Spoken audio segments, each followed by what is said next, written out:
Yang ngomong malah Rahlan Nasidik, yang ngomong itu malah siapa itu lagi namanya tuh, Andi Arief, ya omongannya ya omongan orang jalanan, nggak ada omongannya itu, inteleknya nggak ada sama sekali. Jadi saya juga kalau Pak SBY itu ada apa namanya, stiker Pak SBY itu begini ya, saya prihatin, kata Pak SBY. Ya Pak, saya juga prihatin ini dengan kader-kader Partai Demokrat yang ngomongnya ya aneh-aneh begitu, ya tak ada argumentatifnya sama sekali. Jadi saya gak kalah prihatinnya dari Pak SBY sebenarnya melihat perkembangan yang terjadi beberapa hari terakhir ini.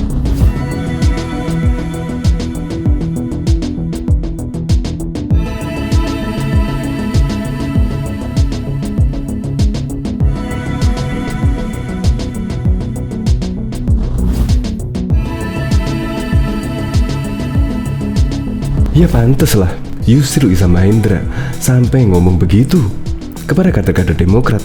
Karena apa? Kader-kader Demokrat justru menyerang pribadi Yusril Iza Mahendra. Menurut saya sih keluar dari konteksnya ya, karena Yusril Iza Mahendra sekarang ini menjadi kuasa hukum dari mantan kader Demokrat, yaitu Demokrat versi kubu Muldoko mungkin ya.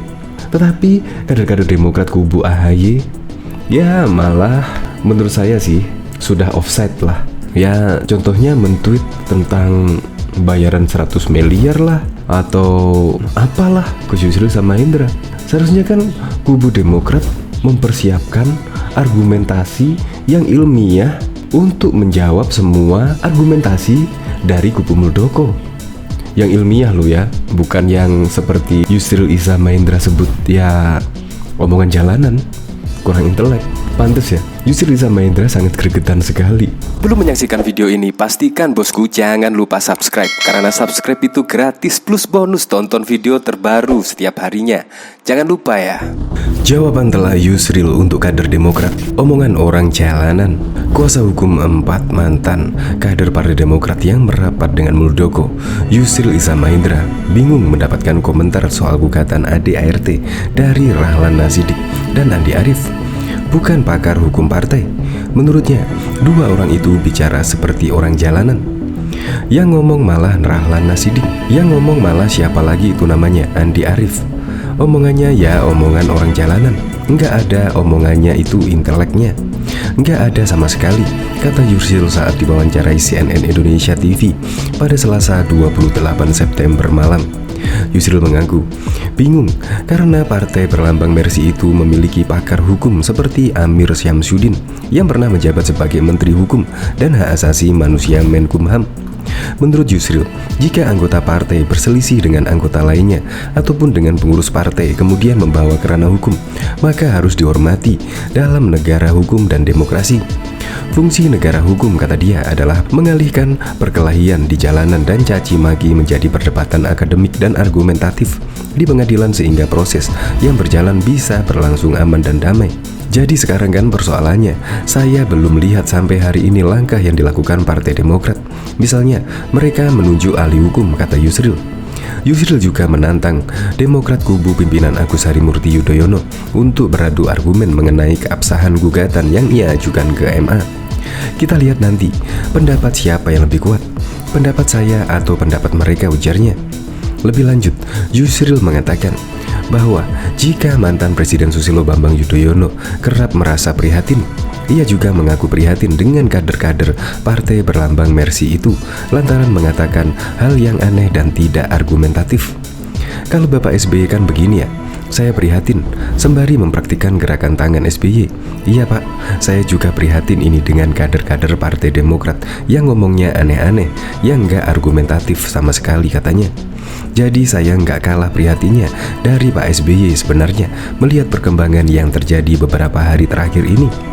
Sebelumnya, politikus Partai Demokrat Rahlan Nasidik mempertanyakan alasan Yusril mau menjadi kuasa hukum kubu Muldoko yang menggugat ADART partai ke Mahkamah Agung. Rahlan mengungkit Yusril pernah menerima manfaat dari Partai Demokrat saat anaknya Yuri Kemal Fadlullah maju di Pilkada Belitung Timur dan diusung partai berlambang Mercy itu pada tahun 2020 lalu. Yusril sudah mendapatkan kemanfaatan dari ADART Demokrat saat ia memiliki kepentingan terhadap karir politik anaknya, kata Rahlan dalam keterangan tertulis Selasa 28 September.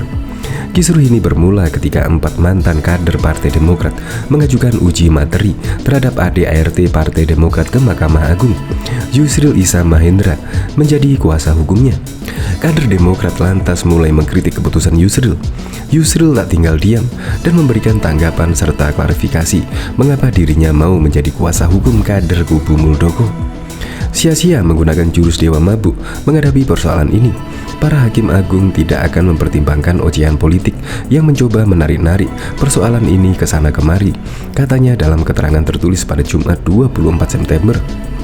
Diketahui politisi Partai Demokrat Rahlan Nasidik menuding Yusril Issa Mahendra menjual keahliannya soal hukum dengan mengatasnamakan demokrasi.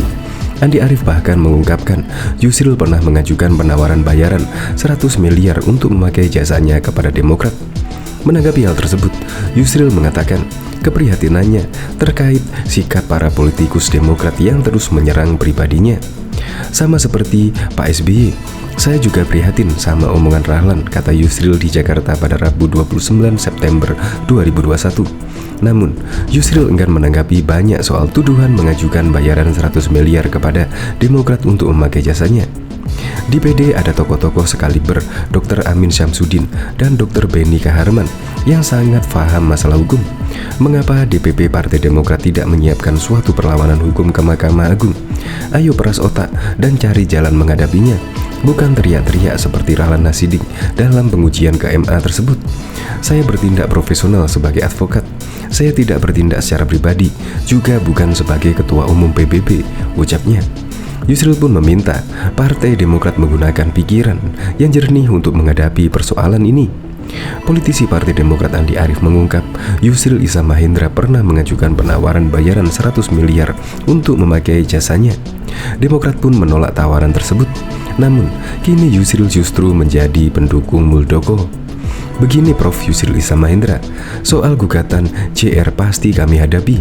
Jangan khawatir, kami cuma tidak menyangka karena Partai Demokrat tidak bisa membayar tawaran Anda 100 miliar sebagai pengacara. Anda pindah haluan ke KLB Muldoko, kata Andi Arief melalui akun Twitter pribadinya pada Rabu 29 September 2021.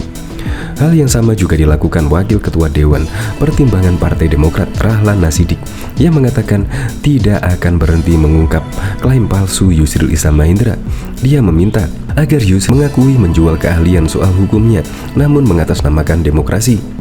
Saya tak bakal stop membongkar klaim palsunya Yusril, kecuali dia mengakui menjual jasa profesionalnya tanpa embel-embel demokrasi. Tapi di situ juga ada pertanyaan, apa karena Demokrat tak sanggup membayar 100 miliar, maka Yusril pindah membela kubu Muldoko? Dibayar lebih mahal, tulis Rahlan dalam unggahan di akun Twitternya pada Rabu 29 September 2021.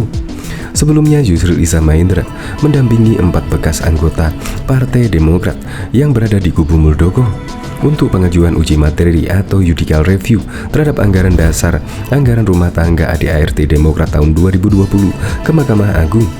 Seperti diketahui, Presiden RI ke-6 yang juga Ketua Majelis Tinggi Partai Demokrat, Susilo Bambang Yudhoyono, mengatakan hukum mungkin bisa dibeli, tapi keadilan tidak. SBY bicara tersebut di tengah babak baru kisruh Demokrat. Terbaru, Yusril Issa Mahendra menjadi kuasa hukum kader kubu Muldoko yang menggugat ADART Demokrat ke Mahkamah Agung. Mungkin hukum bisa dibeli, tapi tidak untuk keadilan, kata SBY dalam cuitannya pada Senin 27 September. SBY mengaku belum percaya pada integritas para penegak hukum. Dia bergerak, para penegak hukum berjuang agar hukum tidak berjarak dengan keadilan. Sungguh pun saya masih percaya pada integritas para penegak hukum.